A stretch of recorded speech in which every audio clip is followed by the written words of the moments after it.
Assalamualaikum warahmatullahi wabarakatuh. Kami dari kelompok 6 PAI Offering E30 akan melakukan diskusi tentang jurnal yang telah diberikan oleh Bapak Rizal Ramadan. Baik, pertama kita akan membacakan hasil resum kelompok kita. Monggo. Baik, ini dimulai dari saya. Materi kali ini membahas tentang konsep dasar pendidikan karakter perspektif Islam. Pendahuluan, terwujudnya kehidupan masyarakat yang berpegang pada norma-norma tak bisa dilepaskan dari pendidikan, khususnya pendidikan Islam karena sangat mempengaruhi perubahan moral, etika, dan norma anak. Pentingnya arti dari peranan agama bagi tata kehidupan perseorangan maupun bermasyarakat dalam pasal 3 UUD, pasal 3 UU nomor 20 tahun 2003 tentang sistem pendidikan nasional disebutkan bahwa pendidikan nasional bertujuan untuk berkembangnya potensi peserta didik agar menjadi manusia yang beriman dan bertakwa kepada Tuhan Yang Maha Esa, berakhlak, sehat, berilmu, cakap, kreatif, mandiri, dan menjadi warga negara yang demokratis, serta bertanggung jawab. Tujuan tindakan negatif, penyimpangan, dan kejahatan masih banyak dilakukan oleh hampir seluruh bangsa-bangsa di dunia. Ajaran Islam sangat mengutamakan pembinaan kepribadian terhadap siswa. Sehubungan dengan pendidikan ini, Rasulullah Muhammad SAW telah mengemukakan banyak hadis, di antaranya Abdullah bin Amr radhiyallahu an berkata, Rasulullah SAW bukan seorang yang keji dan bukan pula bersikap keji. Dia bersabda, sesungguhnya yang terbaik di antara kamu adalah yang paling baik akhlaknya. Hadis riwayat Bukhari. Hadis ini memuat informasi bahwa Rasulullah SAW memiliki kepribadian mulia dan memberikan penghargaan yang tinggi kepada orang yang berkepribadian mulia. Konsep dasar pendidikan Islam bertujuan membentuk kepribadian manusia, yaitu membentuknya rohani atau jiwa. Tujuan pendidikan Islam dibagi menjadi dua macam. Yang pertama, tujuan umum menurut Barnawi Umari, bahwa tujuan pendidikan Islam secara umum meliputi A. Supaya dapat terbiasa melakukan yang baik, indah, mulia, terpuji, serta menghindari perbuatan yang batil, buruk, jelek, hina, dan tercela. Supaya berhubungan kita dengan Allah Subhanahu wa taala dan dengan sesama makhluk selalu terpelihara dengan baik dan harmonis, menurut Ali Hasan bahwa tujuan pokok pendidikan Islam adalah agar setiap orang berperilaku akhlak atau mulia, berkepribadian, berkarakter agung, berperangai baik, beradat istiadat bagus yang sesuai syariat Islam. Tujuan khusus pendidikan Islam yang pertama, menumbuhkan pembentukan kebiasaan yang berwujud perilaku mulia, memiliki kepribadian dan berkebudayaan baik, memantapkan rasa keagamaan pada siswa, membiasakan diri berpegang teguh pada prinsip perilaku mulia, membenci perilaku yang rendah. Adapun menurut Muhammad, pentingnya peningkatan perilaku pada siswa karena salah satu faktor penyebab kegagalan pendidikan Islam selama ini karena kurang atau masih rendahnya akhlaknya. Berhasil atau tidaknya pencapai tujuan pendidikan banyak bergantung kepada bagaimana proses yang dialami siswa. Bisa dilanjutkan? Tugas seorang guru memang berat dan banyak, akan tapi banyak semua tugas guru itu akan dikatakan berhasil apabila ada perubahan sikap, perilaku, dan perbuatan para peserta didik ke arah yang lebih baik. Jika ini semua kita perhatikan, maka tidak akan terjadi kerusakan dalam alam tantangan hidup, sebagaimana firman Allah Subhanahu wa taala. Telah tampak kerusakan di darat dan di laut disebabkan karena perbuatan tangan manusia, supaya Allah merasakan kepada mereka sebagaimana dari akibat perbuatan mereka, agar mereka kembali ke jalan yang benar. Surat Ar-Rum ayat 41. Dengan demikian, tugas guru di sekolah adalah mendidik peserta didiknya. Strategi yang harus dilakukan oleh guru dalam pembinaan mental, spiritual, etika, moral peserta didik, selain menggunakan beberapa metode dalam penyampaian materi, juga harus ditunjang dengan adanya keteladanan dalam pembiasaan tentang sikap perilaku yang baik. Metode penelitian. A. Jenis penelitian.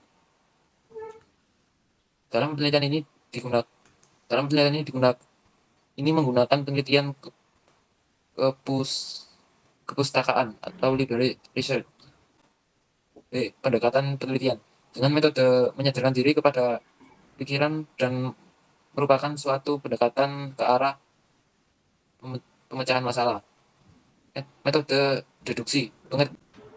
D. Metode komparasi. Metode komparasi yaitu suatu metode yang digunakan untuk membandingkan data-data yang ditarik ke dalam konklusi baru. Metode C. Metode deskriptif.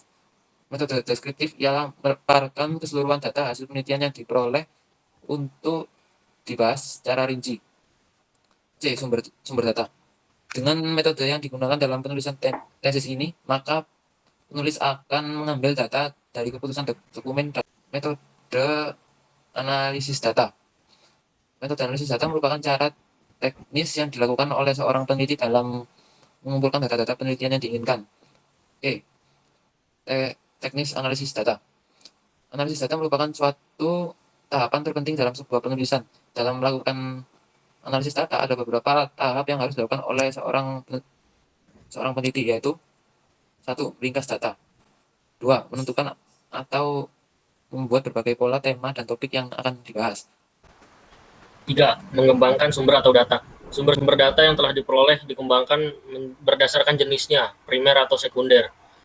4. Menguraikan data atau mengemukakan data seadanya. Data-data yang telah dihimpun, diuraikan atau dikemukakan apa adanya sesuai dengan sumber yang diperoleh. Teknik yang dalam menguraikan data ini dapat dilakukan secara langsung atau tidak langsung. 5. Menggunakan pendekatan berpikir sebagai ketajaman analisis. Analisis yang dilakukan harus bertolak dari suatu cara pendekatan berpikir yang jelas. 6. Menghindari bias data. Sebuah penelitian akan tercermin atau bias datanya melalui analisis dan uraian laporan penelitian yang dikemukakan.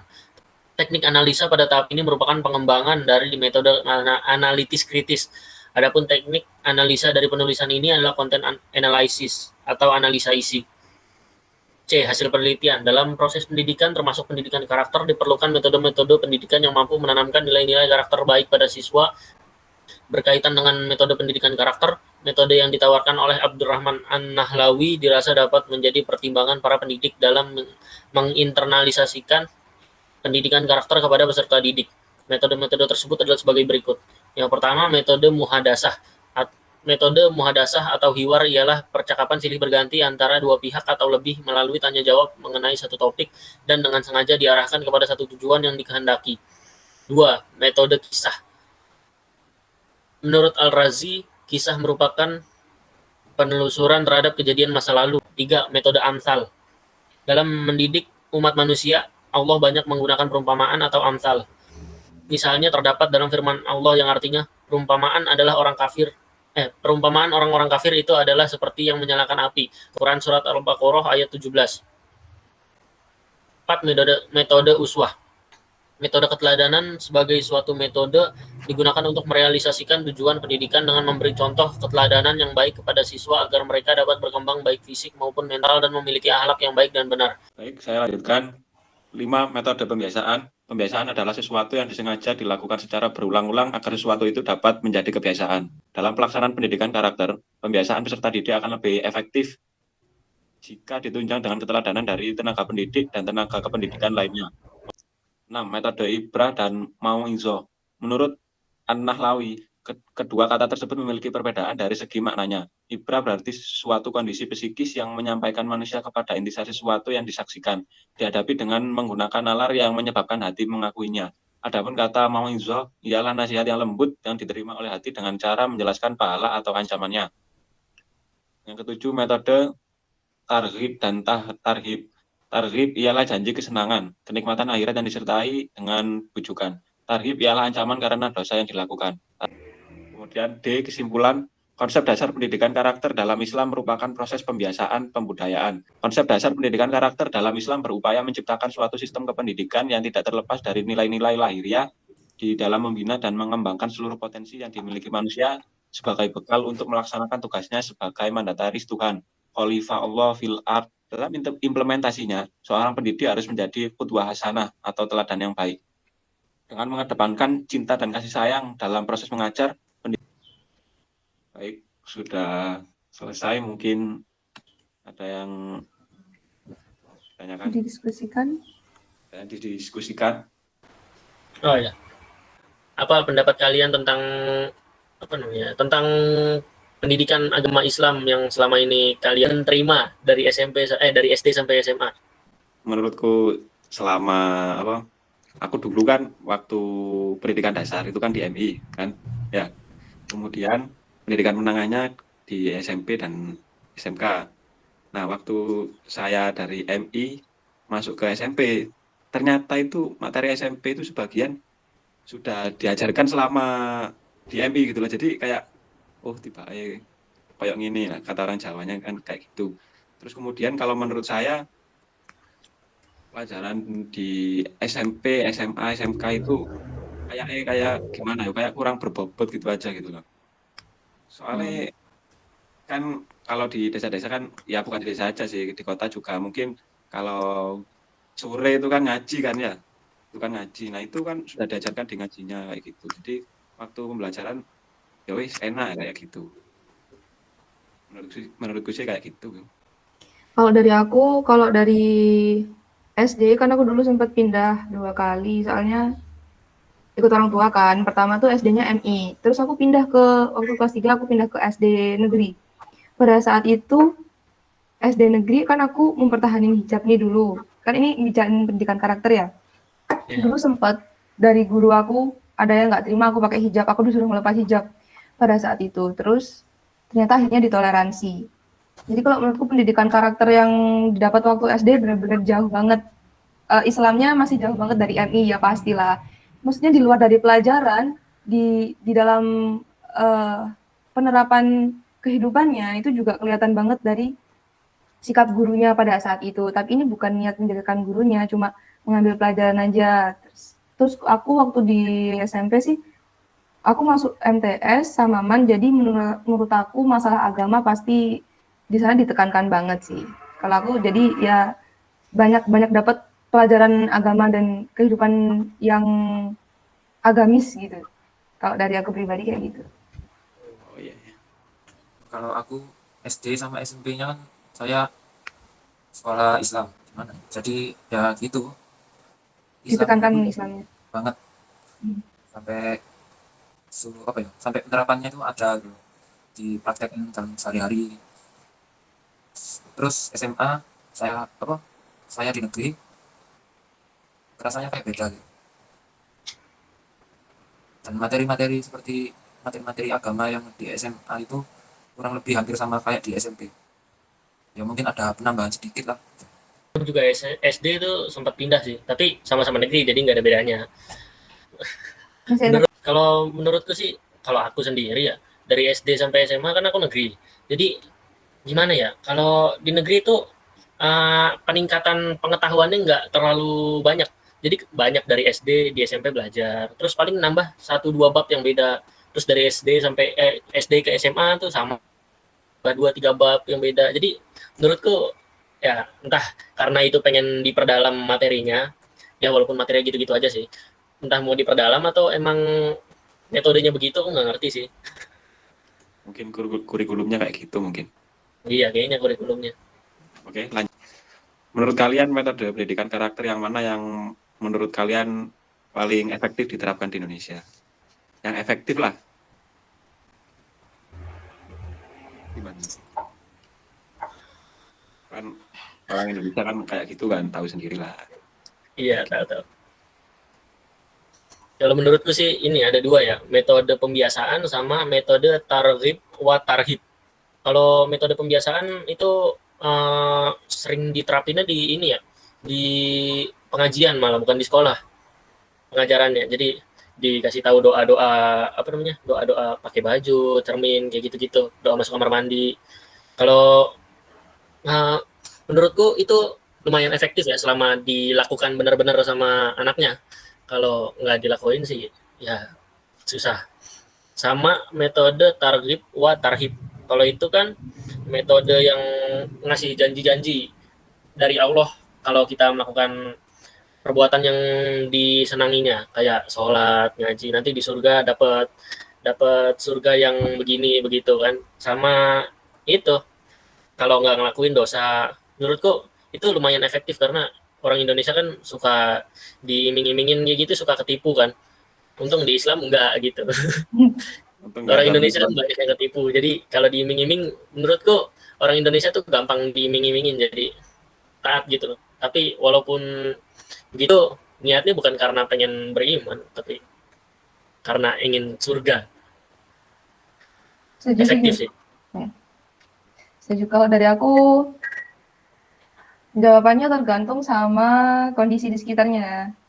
Jadi kalau dari aku metodenya lebih cocok di pembiasaan. Kalau untuk anak sekolah lebih cocok di pembiasaan, tapi kembali lagi sekolahannya seperti apa. Misal sekolahannya itu madrasah, pasti kan untuk pembiasaannya pasti mudah banget. Misal mau pembiasaan doa-doa, kita bisa langsung nempelin di kaca. Tapi misal kita nerapin metode pembiasaan di sekolah yang negeri, karena di situ kan pasti banyak apa agamanya kan beda-beda. Jadi kayak nggak mungkin banget kan nerapin metode pembiasaan. Tapi kalau dari aku lebih suka di metode pembiasaan. Terus kayak misal kita kalau di madrasah kan pasti juga dituntut untuk sholat Jumat, sholat duhurnya itu kalau di SMA mungkin kayaknya nggak terlalu ditekankan, nggak harus, kalau nggak sholat kan pasti gurunya nggak akan bermasalah gitu. Tapi kalau di madrasah kan pasti itu bener-bener dapat sanksi gitu, dapat sanksi dari apa namanya, dari itu tadi kalau nggak ikut sholat misalnya kayak gitu pasti nanti sudah diberikan apa namanya Peringatan. ya peringatan lah ya kayak gitu. Kalau dari aku metode pembiasaan sama mauidhah. Tapi itu pun ya nggak bisa semua orang bisa menerima itu sih. Cuma kayaknya sebenarnya kan hati semua manusia itu sebenarnya tuh lembut gitu loh. Jadi menurutku pelan-pelan pasti bisa lah kita pakai metode mauidhah. Walaupun butuh waktu yang lama kalau menurutku kayak gitu. Benar. Ambil aja hatinya. Iya. Mauidhah terus disiram terus tiap hari sedikit demi sedikit, aku yakin pasti kalau pakai metode kayak gitu ya yang penting telaten aja. Itu sih dari aku. Sering-sering dengar ceramah gitu ya. Mungkin Rifki gimana? Ada pendapat? Kalau aku sependapat sih pakai apa sih metode Mauidhah. Pembiasaan. Kebiasaan. Untuk kebiasaan. Oh, karena pembiasaan itu kan harus dimulai dari awal.